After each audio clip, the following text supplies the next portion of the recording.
You know, some realities can be so familiar that we no longer even see them.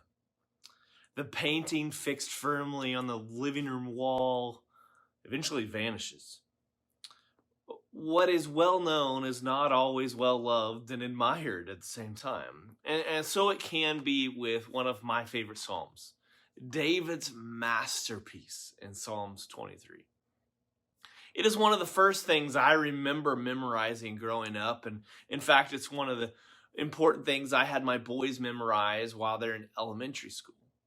We see it on so much social media and Hobby Lobby or Mardell or Michael's or maybe even Walmart and Target with picturesque backgrounds that uh, we can be left seeing a cliche instead of seeing God. Most of the time we see the green pastures, but something's always missing in this cliche. Let's read it and see if you see the missing element in all of these images that we see in the stores. Here we go. Psalm 23. The Lord is my shepherd, I shall not want. He makes me lie down in green pastures. He leads me beside still waters. He restores my soul. He leads me in paths of righteousness for his name's sake. Even though I walk through the valley of the shadow of death, I will fear no evil, for you are with me. Your rod and your staff, they comfort me. You prepare a table before me in the presence of my enemies. You anoint my head with oil. My cup overflows. Surely goodness and mercy shall follow me all the days of my life, and I shall dwell in the house of the Lord forever. So, did you see what I see missing in all those pretty pictures? Those pictures show the green pastures and those quiet waters and the goodness and the stillness, but they leave out the journey. Consider all the terrain in that journey. If we started this psalm in a different place, it's not calm streams and green pastures. No, David writes, even though I walk through the valley of the shadow of death, I will fear no evil. This is the valley of deep darkness, a valley concealing bandits and predators, a valley where enemies lurk disguised and fear taunts our own brains. Not a scene for coffee cups, is it? Not a scene for the living room. But it is in comfort's invasion of even of that place that makes this psalm the most beloved throughout history. Consider who leads us there, the valley. We do not often consider who leads us into that valley. This path of deathly shadows was not self-chosen. I didn't choose it. You don't choose it. Now, the sheep, us, sheepish as they are, do not walk willingly into unlit places. They aren't a lion to be so careless. Dark paths are where sheep die. So how did David end up walking there of all places? His shepherd led him. Christ, the good shepherd, lays us down in green pastures, leads us beside still waters, and guides us through dark valleys. How important to realize this. When life overwhelms us, we are tempted to believe that. Here's what we believe sometimes. If we're truly his, we would never travel into such places. But David thinks otherwise. If you really read it, when he writes, I shall fear no evil, for you are with me. You see, David does not see a shepherd scratching his head, wondering where they took a wrong turn. David trusts that his shepherd meant for him to pass this way. You prepare a table in the presence of my enemies. His shepherd, our shepherd, makes his people dine in front of those who seek their life.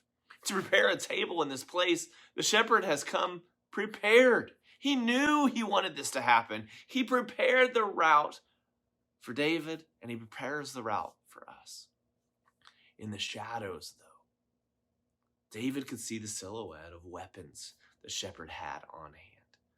The vulnerable sheep, seeing his master armed, sings these words, "Your rod and your staff, they comfort me."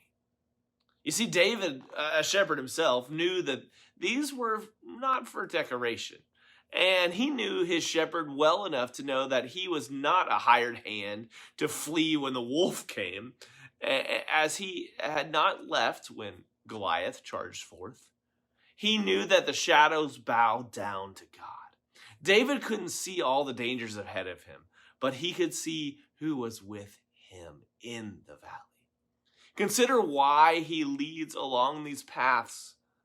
Some seasons he graciously allows us to sit in green pastures and enjoy sunny days. And at times he leads beside still waters. Not the overwhelming currents that often carry sheep down with heavy coats down to the bottom of the river. Nah, those are sweet times. But in all his leading, along his many paths that he brings us, he leads me in paths of righteousness for his name's sake. He leads towards things that make us more like him. Sometimes this means learning to rest in green pastures, and at other times it means the comfort of walking with him through the valley. And at times it means following him into the shadows. But here's the deal. In all of those paths, our eternal God, in all his splendor and glory, is our shepherd, and he guides us down those paths. Consider one more vital word. David uses a well-chosen expression. Even though I walk through the valley of the shadow of death, he leads us through. This dark valley was not a final destination. The deep darkness was not his final resting place. It was a hallway leading elsewhere, surrounded by peril, enemies, and uncertainty. He knows that he will walk through it with his Lord leading him. Consider where all his paths will lead. Sometimes the shepherd ensures that these dark valleys remain just shadows. Probably having sung David's song countless times, 3 Hebrew boys defied the bear, Nebuchadnezzar, knowing that their shepherd was there to save them if he chose. But if not, they resolved that they would remain faithful. As they went into the flames, their shepherd stood with them, and they were left untouched. But sometimes we don't leave untouched. Death can come. Tragedies can happen. Heartbreaks always happen. Persecution comes, and sometimes the hope for deliverance doesn't arrive. What then? Does he still lead through such valleys? Of course he does. Jesus, the great shepherd, led Stephen, the first martyr, through the dark valley of death itself to the place that all his paths ultimately lead to himself. Stephen, the Bible says, gazed into heaven and saw the glory of God and Jesus standing at the right hand of God, leading him into glory. Goodness and mercy pursued him all the days of his life, including that day. No matter when death finally comes, Jesus, our shepherd, Stephen's shepherd, Shadrach, Meshach, Abednego's shepherd, David's shepherd, he leads through death itself to dwell in the house of the Lord forever. God himself is the end of David's journey in Psalm 23. The valley of the shadow of death, even when it's more than shadows, leads directly to the shepherd himself. All are but rivers, roads, and valleys leading to our eternal home, Jesus.